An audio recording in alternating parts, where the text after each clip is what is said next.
Hello, everyone. I know that the lunch this year is very nice, but we have to move on to the serious stuff. It's my pleasure to introduce this year's Tim Wiley, distinguished scholar. Giovanni Dozzi. Giovanni is sitting down there. This award is supported by Wiley, but this year we also got some support from ETH Zurich, not least due to the, let's say, heavy expenses here in Anaheim. So to introduce Giovanni is both easy and difficult, in the sense that no introduction should really be needed, but nevertheless, he has provided many essentially important contributions to our field and to the understanding of the innovation process. And these contributions for sure have turned out to be long-standing as well. Another thing that characterizes Giovanni's research is the idea to go for the big questions. Not to say the simple, small questions, but to go for the big questions, those that we really want to know about. He is one of the founding fathers of evolutionary economics. His work on paradigms and trajectories and related stuff is known by everybody in this room, but he has also made very important contributions to stuff on corporate coherence and organizational capabilities. So indeed, I checked his Google Scholars this morning, and we are now beyond 45,000 of those. So even, of course, his research is all about quality, then for sure the quantity is also there. So one thing there is to strongly appreciate in Giovanni's research is the focus on heterogeneity. So heterogeneity, level of the individual, heterogeneity at the level of the firm, which is probably what we're going to focus on today, and also heterogeneity among sectors in the economy. But not only that, it's not only about identifying heterogeneity. I think we can all agree that a conclusion saying that everything is different is not useful. It's about finding some sort of order in this heterogeneity to try to make it manageable. And for sure, Giovanni has made an important contribution here. I met Giovanni myself when I was a PhD student in the mid-90s. I have to say, since then, sort of like on a personal note, his research and him as a person has been a true landmark for me, something I always relate to, and I've enjoyed many conversations with Giovanni about research and also all this stuff.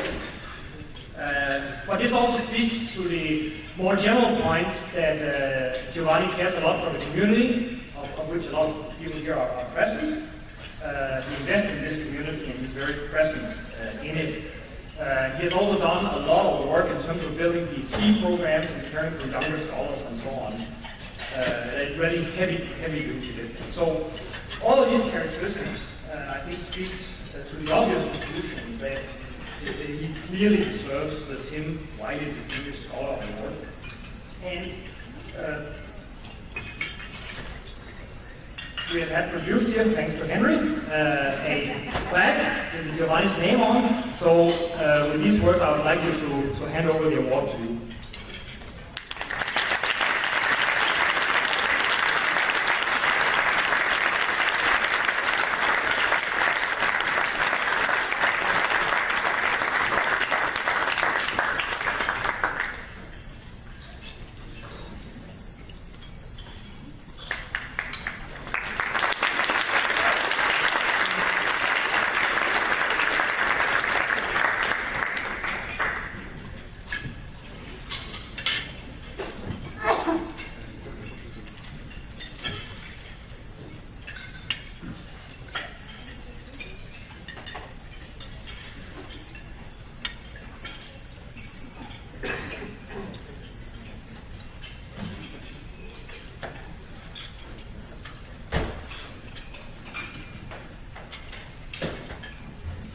Well, thank you. Thank you. I'm surprised. I'm moved. I'm very happy. I feel a bit old. When people receive these awards, it means that well, it's the other side of the Atlantic, I guess. But it reminds you that you're not a teenager anymore. That only with this negative caveat I'm really, really happy to get to receive this award. Well, as Kelly was already saying, I've been working on several things like the economics of technical change, the economics of organization, industrial dynamics, also master international trade, but I'm not going to talk to you about that today. What I'm going to talk to you is about, say, the very foundation of what we do as social scientists. Now, in many other disciplines, it is absolutely clear what one is talking about. If you are a classical physicist, you talk about bodies, masses, and then you tell the story of forces. If you are a quantum mechanics physicist, you start with particles and waves. What are we talking about as social scientists? I'd say that a good part of what we're talking about are institutions, written large. But in turn,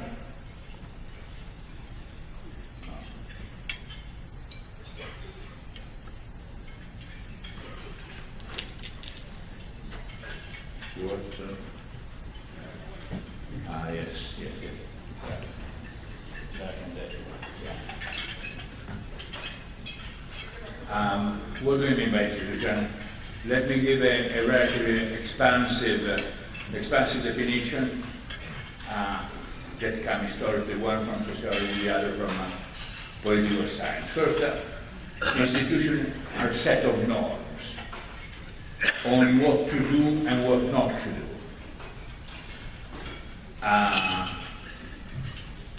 What in German classical sociology was Sittlichkeit, that is the ethical principle of what one had to do, and morality, that was basically what you did not have to do. And institutions are also organizations, whether formal or informal, ranging from family, tribes, churches, state agencies, yes, and market indeed, that are a particular form of institution. Well,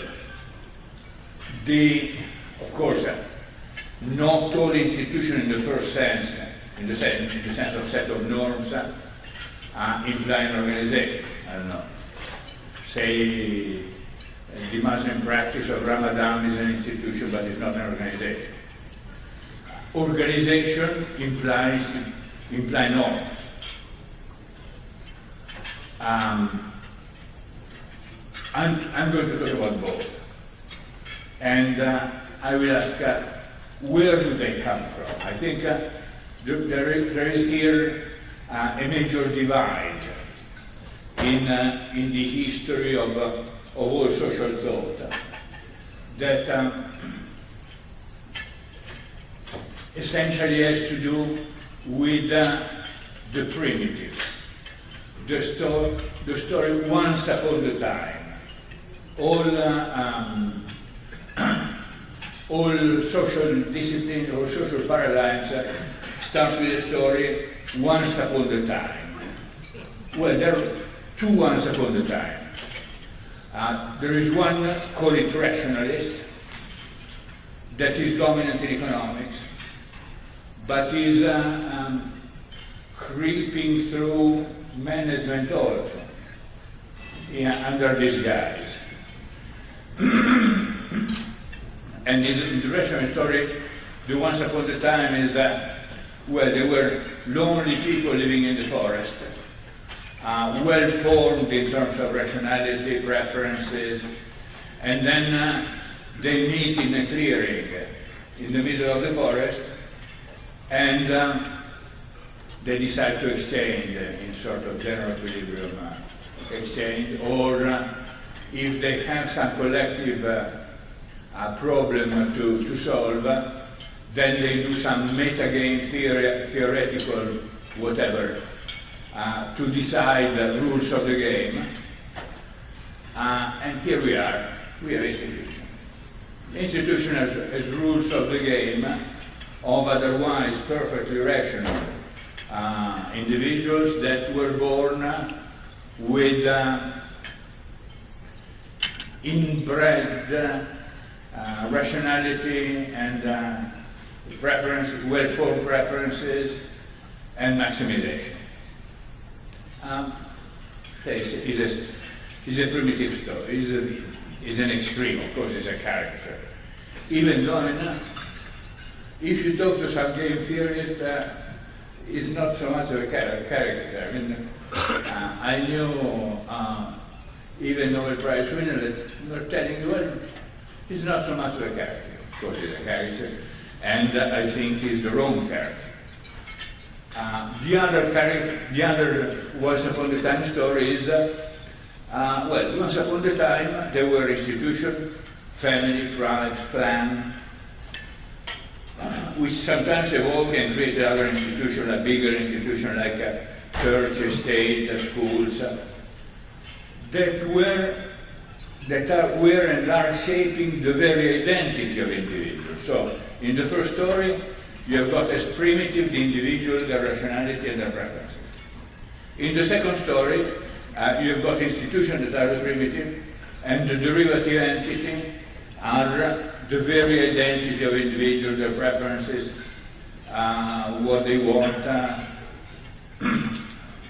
To my students, years and decades that I tell the same story. There is Celia here in that she still remembers it. To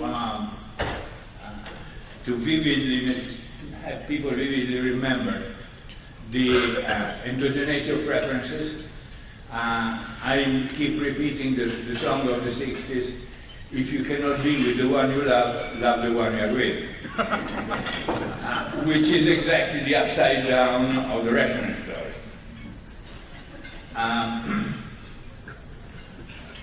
In the first story, exchanges are in the forefront. In the second story, you've got interaction that are not exchanges. You've got authority, you've got several means of persuasion of parents upon children, you've got tribes, you've got violence, you've got power, and incidentally, I come back to that. These are all big challenges for the theory. Of course, and we left too much aside both the verbal account of that and the formalization of that.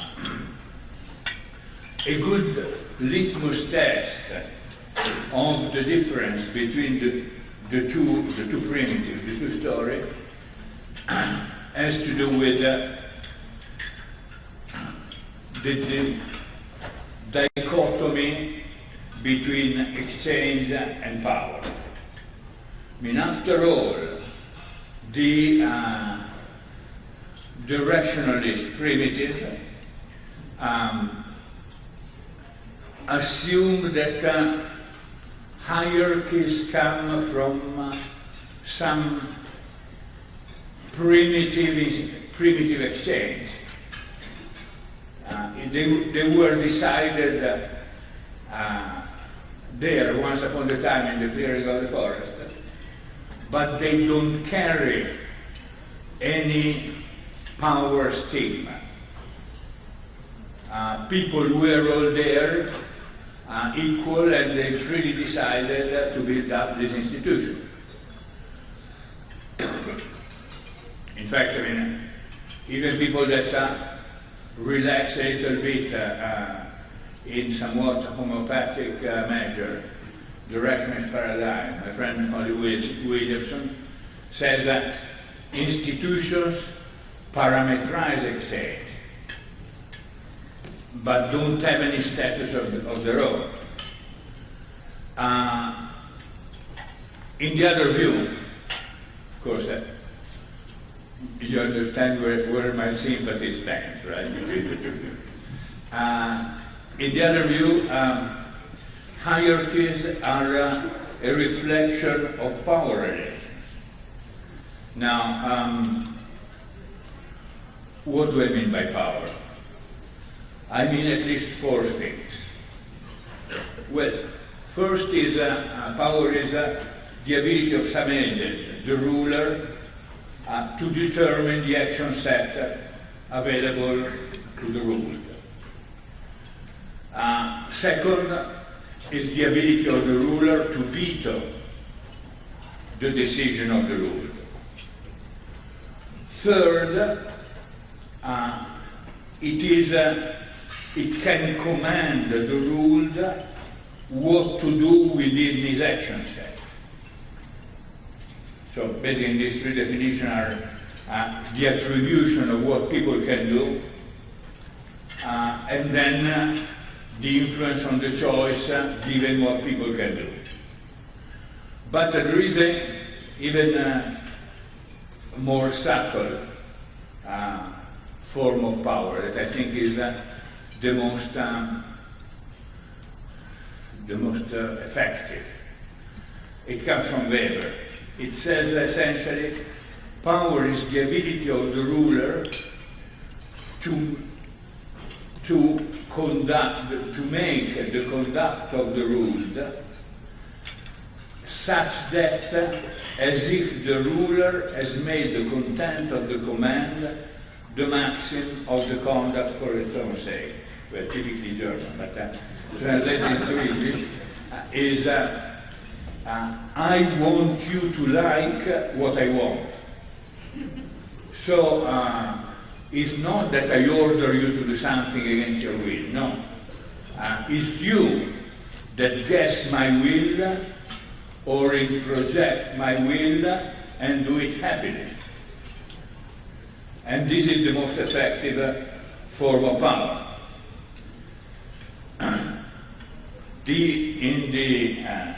In the second tale, of course, power is constitutive of hierarchies.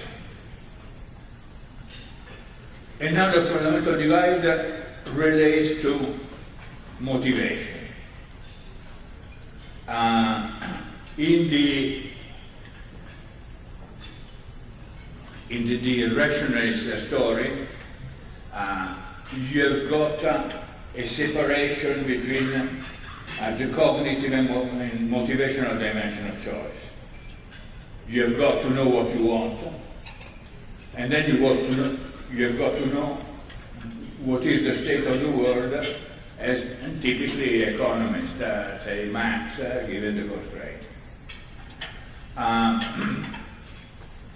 In the institutionalist tale, the story is more the one that we were saying before. If you cannot be with the one you love the one you're with.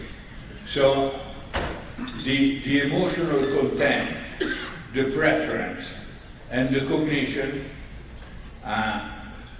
interact with each other. You drop the independence. And in terms of motivation as such, the self-interest in the second story is not at all the only motivation of people.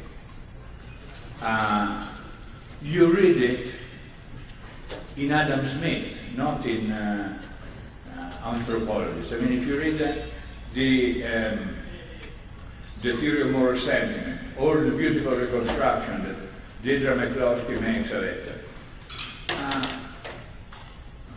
Adam Smith was absolutely clear that self-interest, what he called prudence, was one of many motivations Other relevant driver of behavior were pagan and Christian motivation ranging from honor, caritas, dignity, love.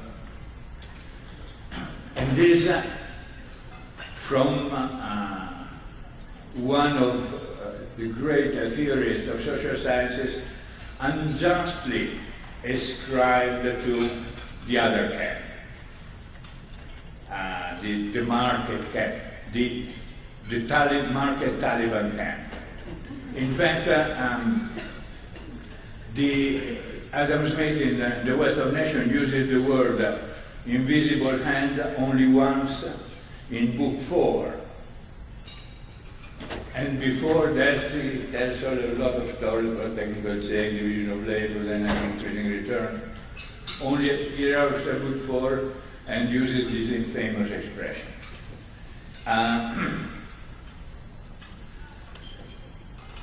So, nature of hierarchy again.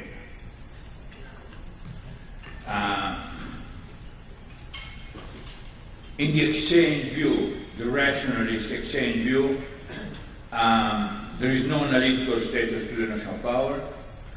In the political view, the other view, essential feature of organization are pattern of power exercise and authority relation. In the exchange view, apparent power relation can be explained by asymmetric transaction. Even note, some of you might have read Sam Bowles and Ginty's in their sort of attempt to compromise classical economics with Marxism. And essentially they say asymmetries in seemingly power among individuals are due essentially whether you are on the short side or on the long side of the band. So taking fully on board the exchange view. In the political view, and the political view I think should concern everyone that studies organization.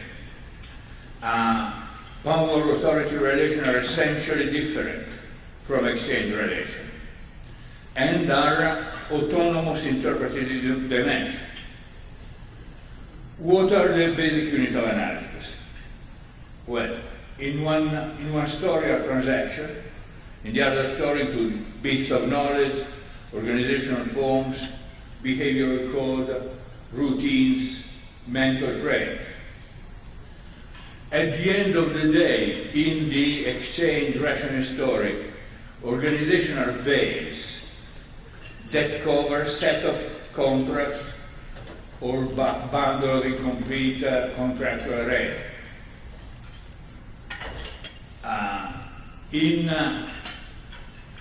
In the other story, organizations are different from and constitutive of exchange. And that, this is important again. The Herbert Simon once asked, and I can come back to another metaphor of Herbert in a while. But Simon, Herbert was asked, well, suppose that all activities, all interaction between human beings that are non-market are colored in green, and the market transactions are colored in red. Suppose someone from Mars come and views the Earth from above. How much green and how much red will you see? You see a lot of green with little red dots, not vice versa. And in fact, think by introspection of all the activities that you all undertake during the day and tell me how often you undertake transactions. Very few times. Well,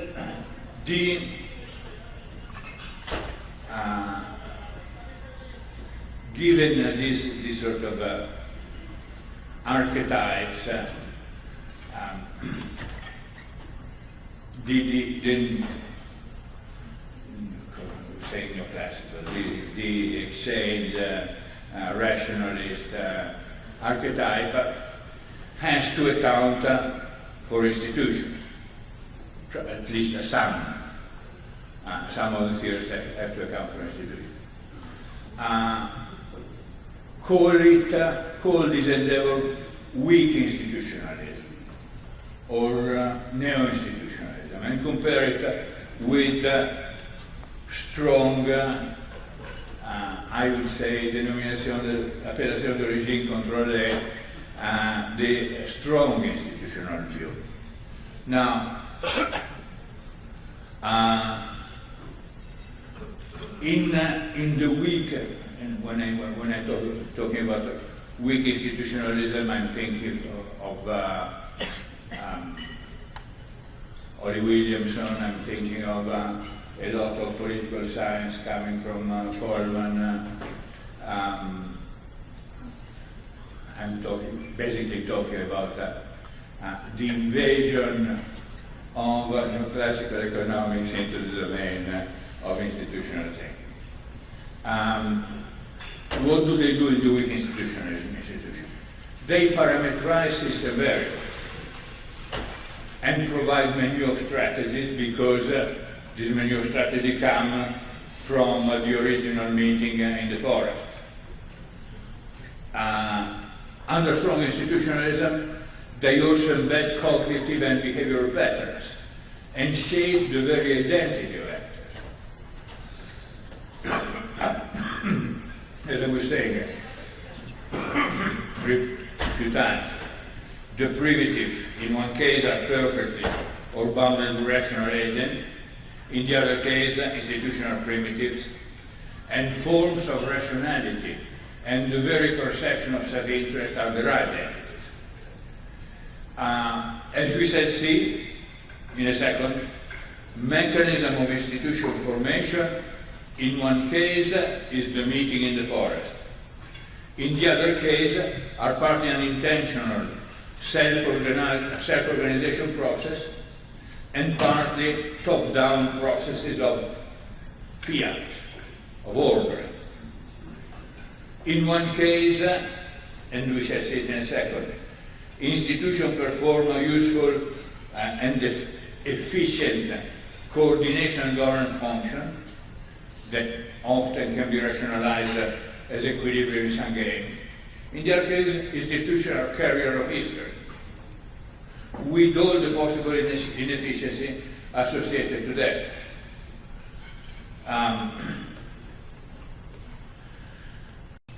But aren't institutions efficient? There is I'd say it's a joke.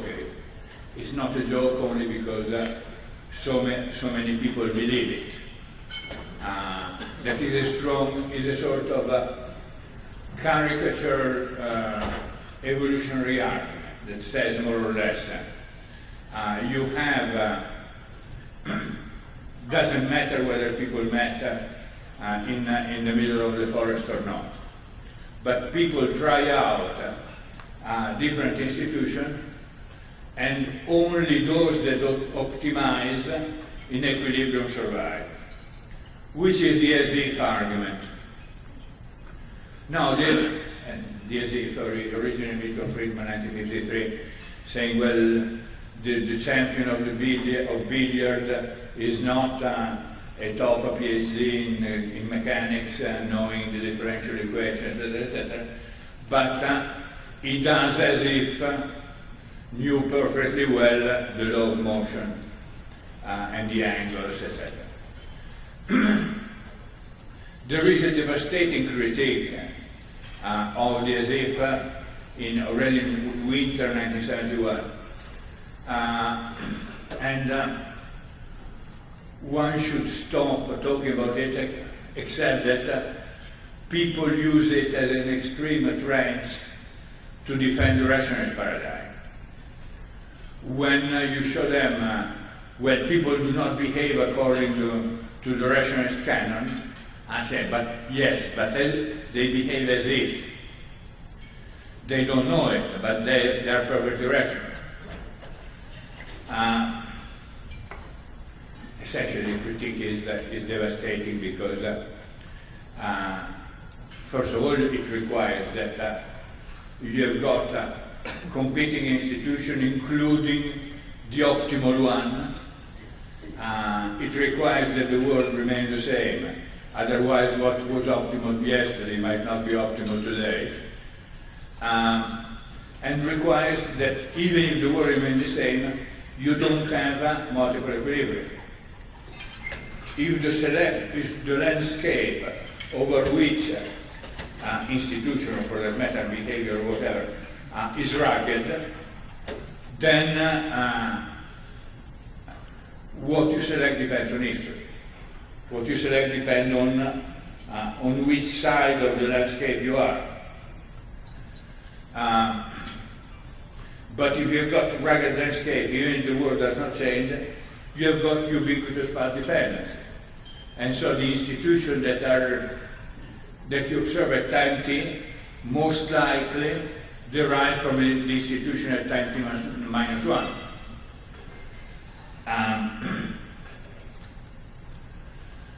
And they, even if they were efficient at time t minus 1, they might not be efficient at time t with the world that has changed.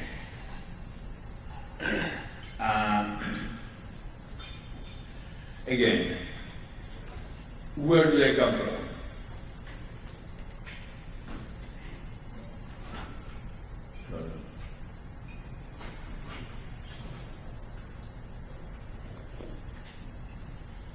Yes.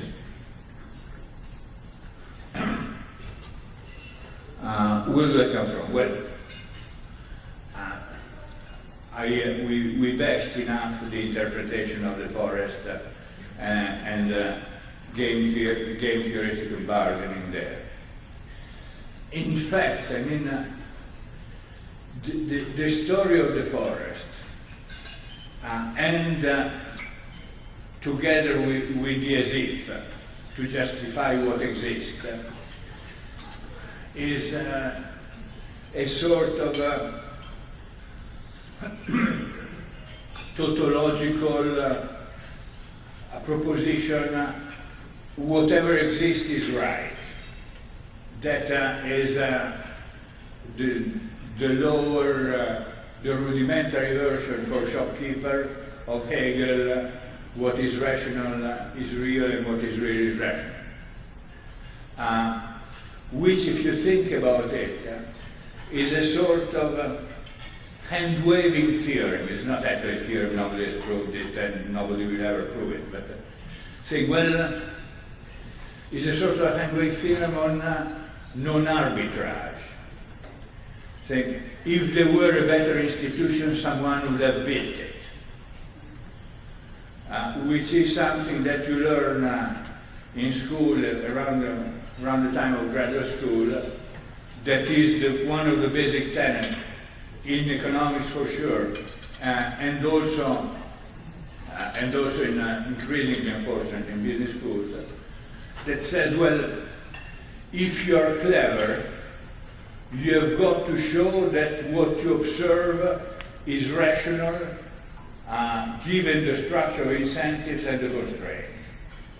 So the clever PhD student is there to let me try to figure out what are the constraints and structure of incentives that explain the existence of that thing. On the assumption that, of course, that thing is an equilibrium. Suppose that it's not an equilibrium. But then why people don't arbitrage and build the other institution? Institutions are sticky. Institutions involve many people, institutions shape preferences, as we were saying before.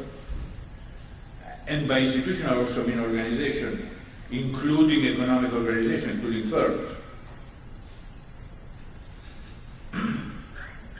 There are other candidates to the origin of institutions that are not alternative at all, and I think it is a tall analytical task indeed to see which mechanism produces which institution, and maybe there is a variety and combinatorics there. There are certainly variation and selection mechanisms. Firm evolve, firm learn. Also other institutions evolve and learn, or don't. But sometimes they do. And there are very weak selection mechanisms on rugged landscape with a lot of part dependency, but still there are mechanisms of selection there. You have exaptation. Exaptation is, my friend Catani has been writing about that, and there is an issue on the current, there is a special section on the current issue of the industrial corporate change. Essentially are traits, in our case, institutions that are born from something, but then turn out to have another function down the road. And this happens often. You have sometimes institution as an unintentional outcome of self-organization processes, in which people consciously try to do things and they end up with something different. And finally, they might come from social conflict nested into asymmetric distribution of power. At the extreme, Louis XIV, l'État c'est moi. The state is me. This is an institution that is the contrary of self-organization. It's totally top-down. And if you think about it, a lot of startups are more like Louis XIV than a self-organization process. Now, a good, and I'm ending almost near the end.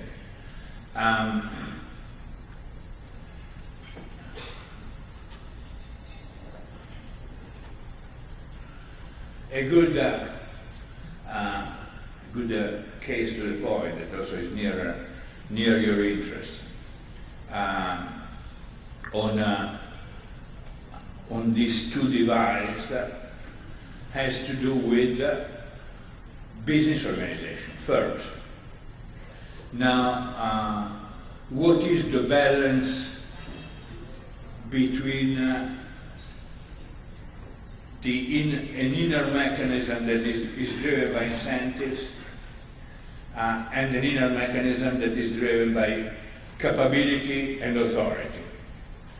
Again, let me use a metaphor that comes a bit indirectly, again from Herb Simon. Again, there are people from Mars that come to the Earth, and they want to know what is a firm. Humans do not allow the people coming from Mars to actually go and see. These people are very intelligent, but they cannot see the firms. But they're given books. Some are given Tirol, Grossman, Hart, also Williams, Holstrom, also Coase. Some other are given March, Simon, Nelson, Winter, maybe Dosey. What will they report back? Well, probably the people that read the first bunch of books would report that, well, firms are places where you confine vicious and cunning people. They play extremely sophisticated games,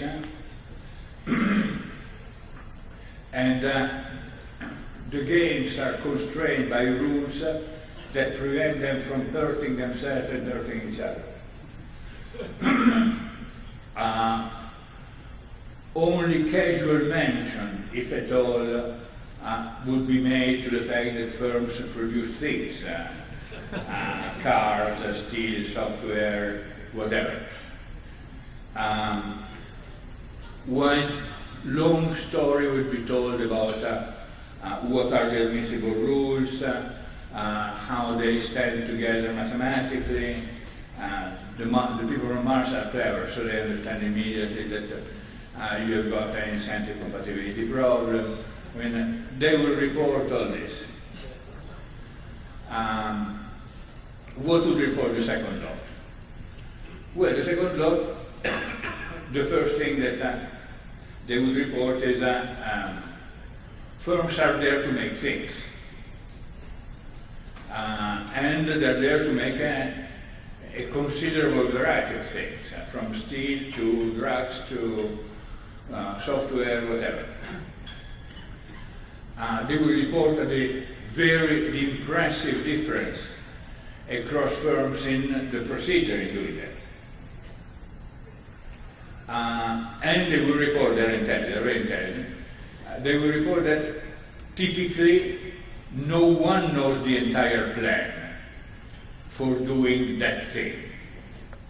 But that thing comes about because the member of the organization do things that are consistent with each other. Maybe they were here also, the people from Mars. Also last year they heard Carlos Baldwin talking about modularity. So they also report that there is a modular structure. And there is a grammar in the things, in the combination of things that people do.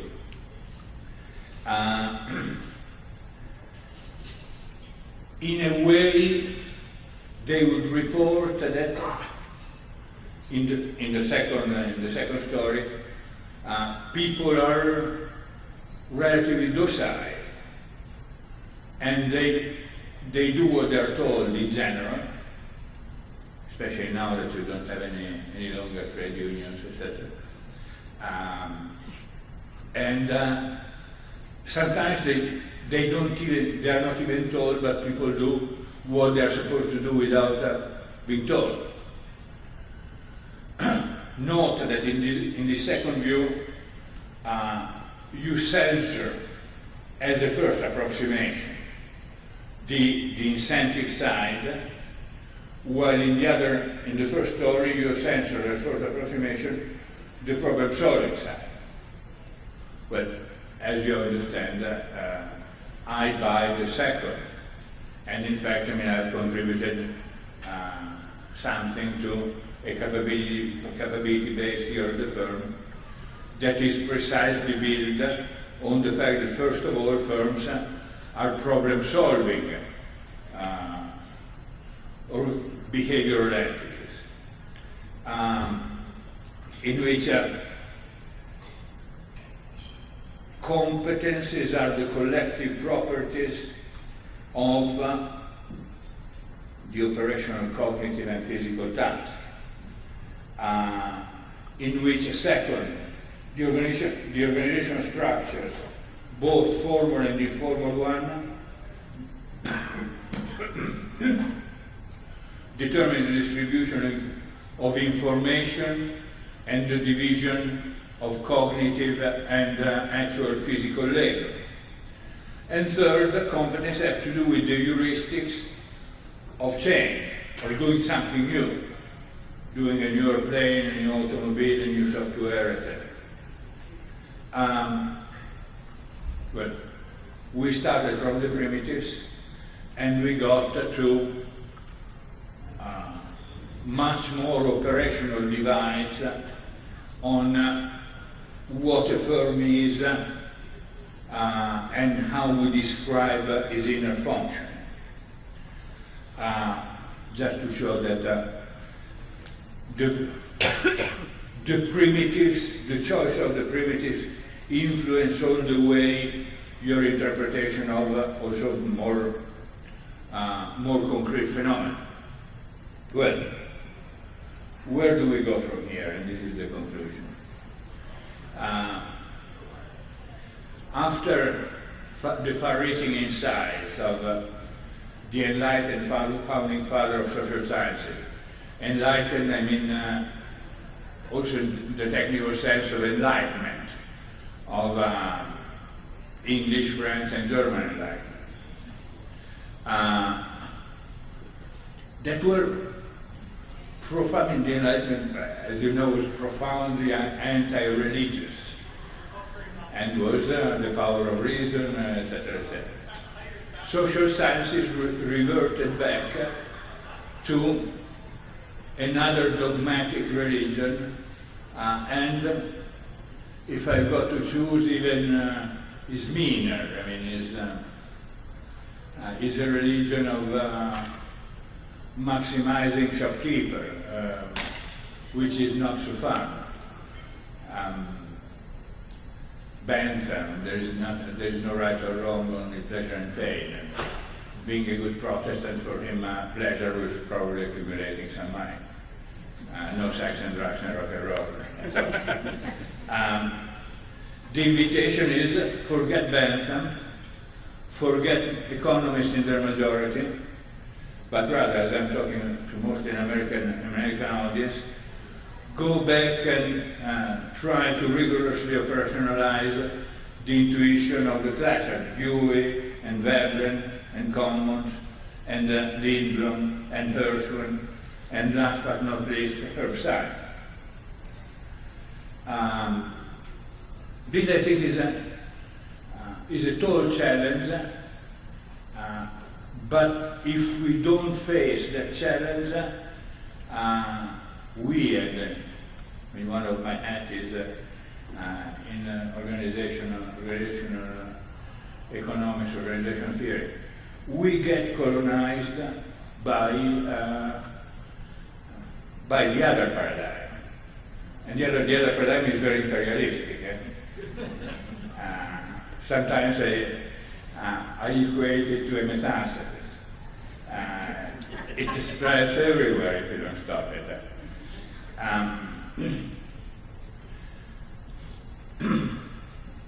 I think to take home three major challenges as domain upon which to focus. Well, first is, I call it a bit cryptic, combinatorics, complementarity structures. It's well in tune with the analysis of organization, even if my emphasis is a bit more on organization than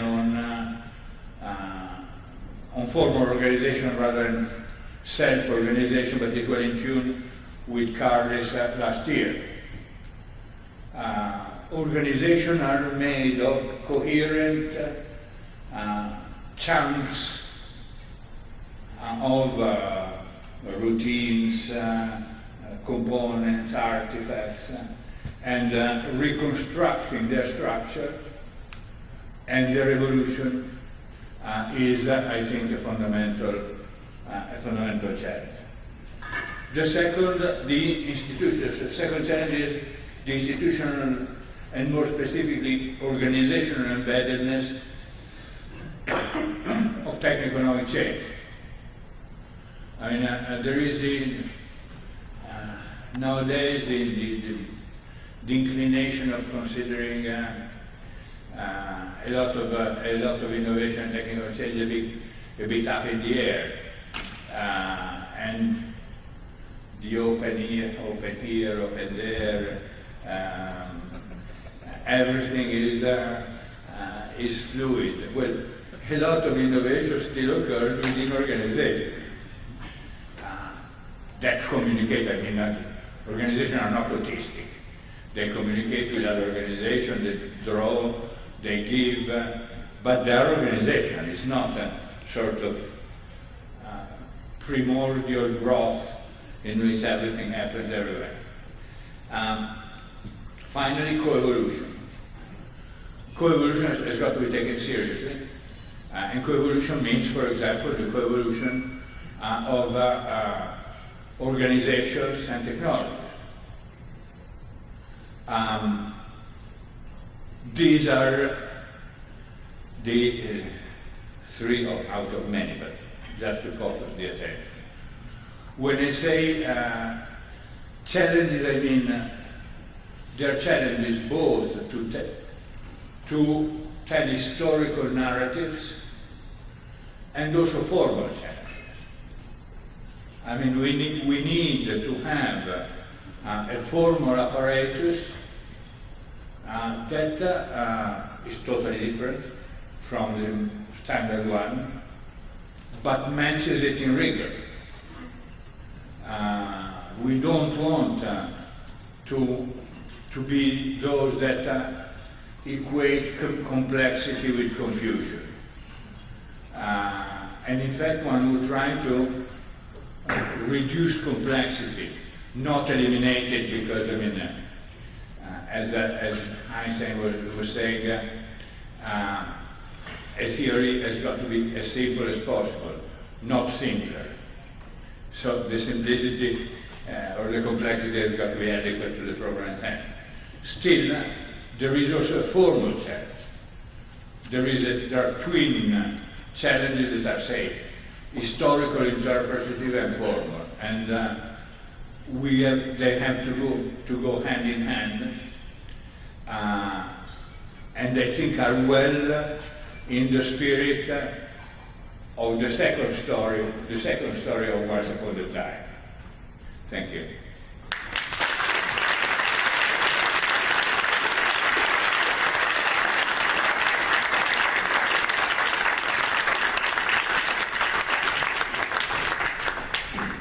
So thank you, Giovanni. We have time for a few questions from the audience.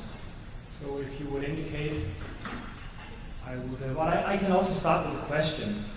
So you told a story of a strong institutionalist view and emphasized things such as capabilities and path dependence and so on. But and somehow downplayed exchange. We don't do it so often. As some people would suggest, it might not be the most important thing at least. But in your story, what is then the role of incentives? That is really something strongly emphasized by the other camp. I guess it's going to be hard totally to ignore it in the new story that you want to tell. This is a fundamental story, the fundamental question, absolutely. I think that incentives have been grossly overplayed. In fact, I mean, they've been overplayed, and in a way they've been descriptively overplayed. But if you tried to make institution more incentive compatible and more market friendly, often you made a self-fulfilling prophecy, and you made incentives more important. There is the story that Nisi and Rustichini tells American Economic Review a while ago, I remember. This kindergarten in Haifa, I think, or Tel Aviv. Well, mothers and fathers sometimes go to pick up their kids late. So, probably advised by a clever economist, the kindergarten said, now we introduce a fine. So people will come and pick up their children earlier. What happens? The performance dramatically degraded, because before the parents were feeling guilty. Now they say, now we define that if you introduce the price, in fact the title of the article, a fine is a price, then you introduce monetary incentives. And monetary incentives degraded the performance of the institution. And this expansion of the domain of marketability, of course, increases the domain of monetary incentives. So it becomes a self-fulfilling prophecy, degrading the overall performance of the system. I think that even in the language, I mean, the teaching supply and the teaching demand at the university, you've got to be joking. I mean, the supply of health and the demand of health care. I mean, I think that this is part of a horrible zeitgeist in which you apply economic concept and therefore economic motivation to domains that historically were not part of the marketability domain.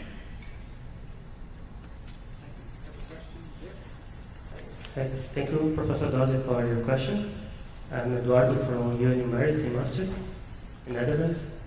My question is, what's the role for the individual action in your strong institutionalism? Because the way it looks like what Granovetter would say, the over-socialization, that our individuals are so constrained by rules, by institutions, that there is no much choice. So that's my choice. No, that is another fundamental question, yes. I want to stay far from functionalism in which there is an over-socialization of individuals with zero degree of freedom. I mean, I think that there are many society and culture in which the over-socialization is not a bad approximation. Not our society. In our society, I totally agree with you that there is a healthy tension between the socializing aspect of institution and the individual drive, motivation. I mean, there is always an imperfect socialization, which is what makes deviant behavior that often are the seed of change. So in our society, in our complex society, it's always this tension that you never have perfect adaptation. But you have dreams, you have revolt, you have non-average behavior that is what leads change.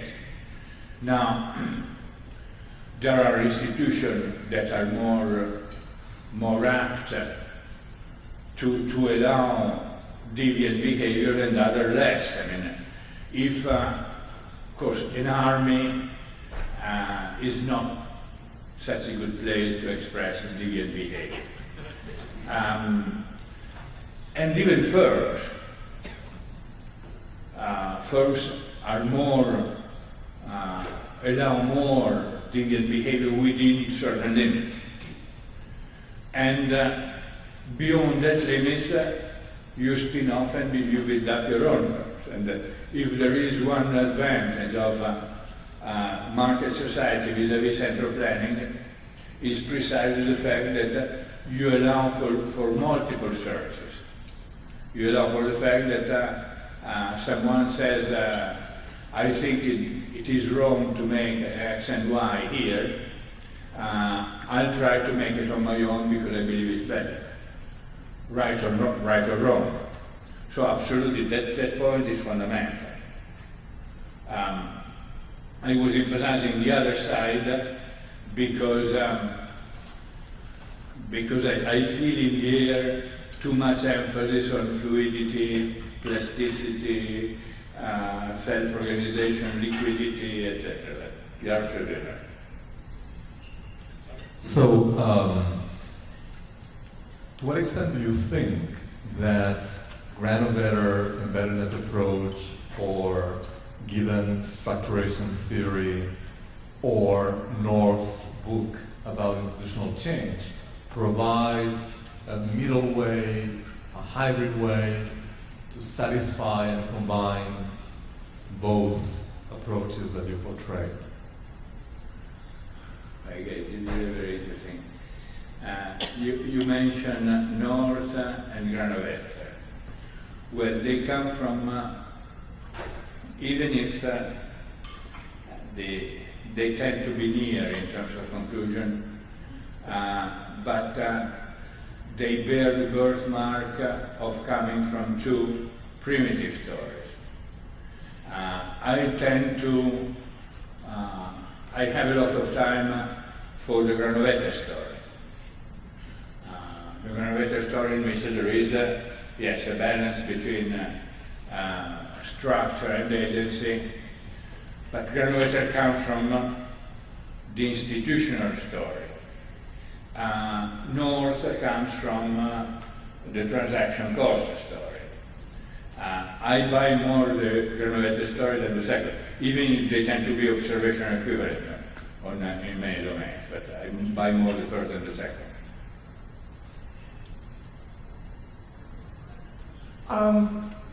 I organized this year the Technology and Innovation Program for the conference, and I can assure you that there were many more papers on capabilities than on incentives, so we haven't been colonized yet.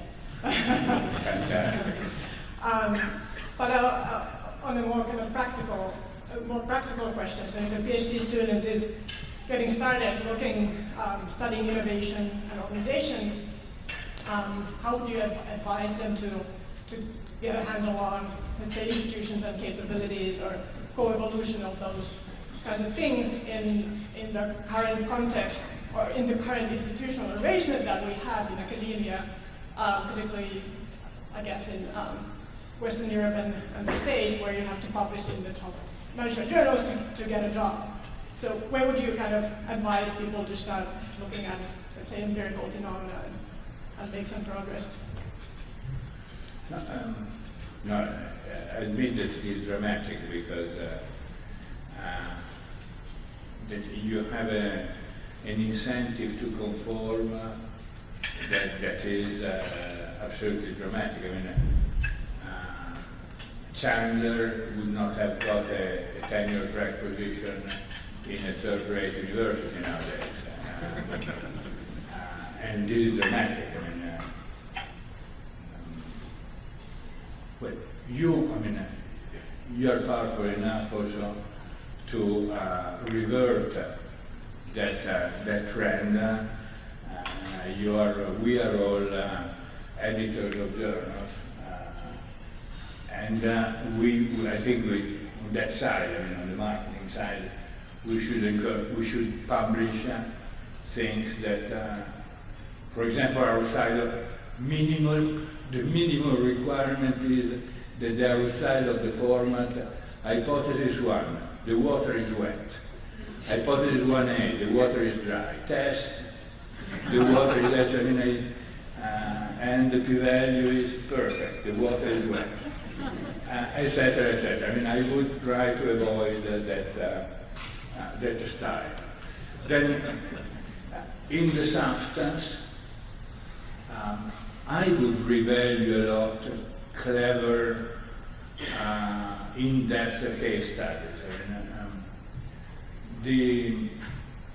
After all, Chandler, right or wrong, build an entire vision of the enterprise on one observation and a half. DuPont and Ford, more or less. In fact, you remember Jim March the March et al., I don't remember the other, that fantastic paper, making inferences from one observation or less. I did a fantastic paper. I would educate you. I mean, it's very difficult to tell intelligent stories starting from few observations. I mean, Chris Freeman built the entire field of the economics of innovation around very few case studies that he made in the early 60s. I mean, we have got to teach people to make thought experiment, to understanding that what changed what and vice versa. I mean, which is, it's another long story, but there is this obsession for causality. Maybe in an evolutionary world, one might not, should not have this obsession, because co-evolving things, we don't, to my knowledge, I'm not an econometrician, but just a rudimentary user, but we don't have basically the techniques to handle co-evolutionary phenomena.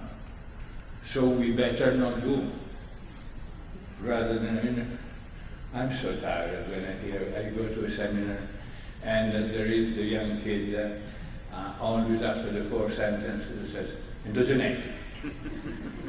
and the one is prepared with, I instrumentize this with this and that and that. I mean, I cannot take it anymore.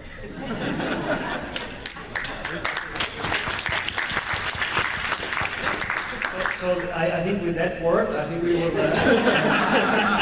will, again congratulate Giovanni for the award. So thanks a lot, and thanks to the audience as well.